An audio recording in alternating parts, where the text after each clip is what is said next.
Hey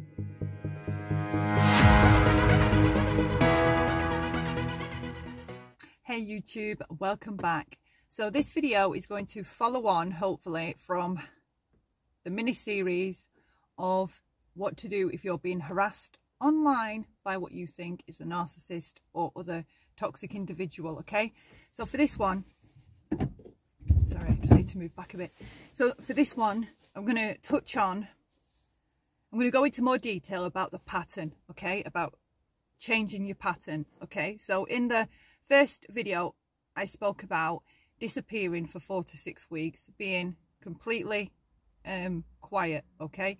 No streams, no jumping on panels, no nothing, okay? No community posts, no nothing, okay? Disappear like you never were, okay? Just be still, quiet, away. When you do come back and you do start to stream again, it's important for a little while, okay? I'd say for another 4 to 6 weeks, okay? And remember, this is only if you're serious about trying to get rid of this person, to get them to stop doing whatever it is they're doing, to stop the taunting, sending the flying monkeys, talking about you, trying to find ways to get you to react, okay? And I did mention as well that they do come back full force. They come back hard, all right? Because they notice that you're not doing what you normally do. So they have to up the ante to try and recreate the reactions they used to get from you. So that's why they will come even harder, okay? Because they notice, that's odd, like she normally would react if I said something like this. They normally would react if I started sharing all their private information. They normally would react if I started dragging their family. They normally would react if I started dragging their friends. I can't dream up the ways in which the narcissist will choose to come at you, because they are that off the wall. It's only when they happen you can visualize them and come up with them, okay? They're just, there's not one set way. There's a general playbook, they all behave the same way, but there's not one way that they will all do the same thing to come back at you, okay? So when you do come back and you start streaming, it would be a smart idea to possibly come back, do your stream as normal, no acknowledgement, not even a flinch, okay? Grey rock, be self-focused. It's a good idea to talk to yourself before this, get your head straight, understand on a deep level what you're doing and why you're doing it, why you need to do it, why it's important to you that you do it, okay? So you come back on your first day, you may stream. Come back the second day, you may stream, okay? Then it would be ideal, or it would be at my suggestion, then you don't stream for 6 or 7 days, okay? You've disappeared again, completely, like you've fallen off the face of the earth, completely disappeared. Come back, you might pop on someone's panel, you disappear again. It's important, in my humble opinion, if you have got someone harassing you online, that you completely switch your patterns, your behaviour, and totally flip your routine entirely, okay? At some point you'll be able to go back and do what you used to do, and at the same time this is where the self-responsibility comes in, okay? Because this is now what we're left with, an entire mess. Say like me, for example, being harassed in my real life, right? In no way am I victim shaming or victim bashing, but I ignored red flags with that person, okay? I continued to have a friendship with that person and put things to the back of my mind or ignored them, okay, to continue having this friendship with this person. They were my choices, they were what I did. I have to be responsible for that. The abuse, the harassment, I don't deserve that. Nobody deserves that. But I have, where the responsibility helps us when we take our own self-responsibility, it helps us because we decide to stay around that person. We decide to keep taking them back and going back after they've done reprehensible things, broken unbelievable amounts of boundaries, yet we still let them apologise. It all calms down again. You feel bad, you miss them, the trauma bonds kick in, and it's easier to just try and be friends with them than it is trying to stay away from them, okay? But if we use or look at our self-responsibility and look at that and think, yeah, that is what we did. Okay. They were toxic. They weren't healthy. They were erratic, frantic, crazy at times, you know, just unbelievably obnoxious, outrageous, arrogant, all of those things. Okay. And we still continued the friendship. Okay. We let them do all these things and we still go back and allow them back in our lives. And what that tells a narcissist is that they can break all these boundaries with you and you will still let it go and forgive them and let them back in. All right. And that is why it's so hard to get rid of them, because they know that you don't have boundaries. They know that they can do whatever they want to you. They can say whatever they want about you, and they just need to leave it for the right amount of time and come at just the right time to give some, you know, alleged heartfelt apology and a sob story about why they just want you back in their lives and they want to be friends or back in a relationship with you. And like a fool, like, I don't want to be mean.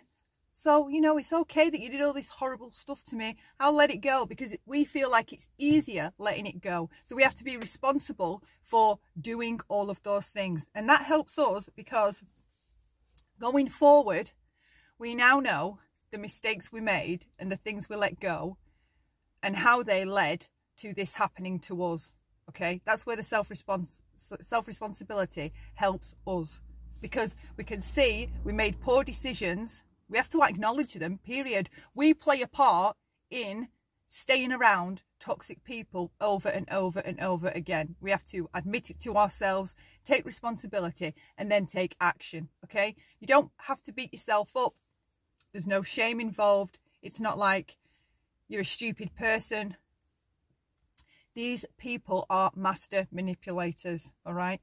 If we have never been taught from childhood how important boundaries are, how important self-awareness is, how important managing our reactions and emotions are, we are suckers to these types of people when we get to adulthood. We are perfect targets because we're just so pliable. They can mess with us in any way they like, and we feel bad setting boundaries and telling people no. We typically, the type that narcissists go for, are the type of person that would prefer everybody else in the room be comfortable and happy. Is it getting too dark? We're the types of people that narcissists go for typically. We're the types of people that prefer everybody else in the room is comfortable, happy and at peace. And we are typically the type that would rather sit on a cold step as long as everybody else is sat comfortable, okay? That is not a demonstration of how big our heart is, okay? That's our faulty thinking, and it's a mistake. That is a demonstration of poor boundaries, and I don't know how to put it. Like, they're like codependent people-pleasing traits. We will never acknowledge ourselves. We rely on making other people happy and okay before we feel we're allowed to feel happy, okay? Okay, that's faulty thinking, okay? It's not healthy in any way, shape or form. We have to make those changes within ourselves, take the self-responsibility in order to move forward. And now we know to make better choices in the people that we choose to be around. Because do we want to go through this again? Do we want to have all this harassment go on again after a friendship or relationship breaks down? You have to ask yourself that question. I can't answer it for you. For me, I know there is no way on this earth I want any more of that, okay? So I will purposely do the self-work, okay, required, and make smart decisions in who I choose to be around and who I choose to keep around. So back to the coming back after the 6 weeks. I'll make this short because it is going dark. Keep your routine sporadic when you return. These are only my suggestions. This isn't like a solid perfect plan, okay, and everything's going to be rosy and perfect after it. This is my advice. I was raised by what I believe to be a histrionic narcissist. My the co-parent who raised me was the same covert narcissist. and I had a long relationship with a, well, I don't even know what he blends into, what he would blend into, okay? Worse than a narcissist. Then I had 6 or 7 years single. Thought, you know what? I'm not going to meet any more bad people. I'm over that, over all the trauma that left me with, okay? Ready to move on, start dating. Hoover walked back into the arms of another narcissist. I hadn't done the self-work, okay? I hadn't done anything to stop those types of people being attracted to me and me simultaneously being attracted to them. If we don't do the self-work, we will continue to meet toxic people and suffer. So we have to make that choice. We have to either take that responsibility to change that, do everything we can to change that and protect ourselves, and know what to look for, the red flags, learn about the red flags, know what to avoid, understand our own reactions and emotions, understand manipulation, have a good grasp of what manipulation looks like, okay? By doing those things, we protect ourselves. So back to the coming back. When you come back after the 4 to 6 week break, keep it sporadic. Don't be conscious of not leaving a pattern, all right? And be extra careful not to respond to trolls in any way, okay? Remember, this is about you. You're looking after you. You're number one. Put number one first. Do not put yourself at risk, because that is what you do every time you engage with a troll that could possibly be the person that you're trying to go no contact with. No contact is a decision you have to make, okay? It's an active decision where you have to do things, actively do things, and not do things in order to get rid of a narcissist or other toxic individual. It is getting too dark. I did say this was going to be a mini-series. The first part to this should be up now. This hopefully will be the second part. I'll go back over them, see what I had missed, because I noticed there was bits I'd missed that I could put in, okay, to include. Again, if you've any suggestions or specific points, maybe from your own experience, you could add to it, you know, and say, oh, do you know what they tend to do this, this and this, because it all helps. Whatever advice you've got, whatever thoughts you've got, feel free to share them in the comment section below. Subscribe if you haven't. Consider leaving me a like, please, or a dislike. All of it counts, all of it's fine. And stay safe, take care, and I hope to see you in the next video. Bye, and thank you for watching.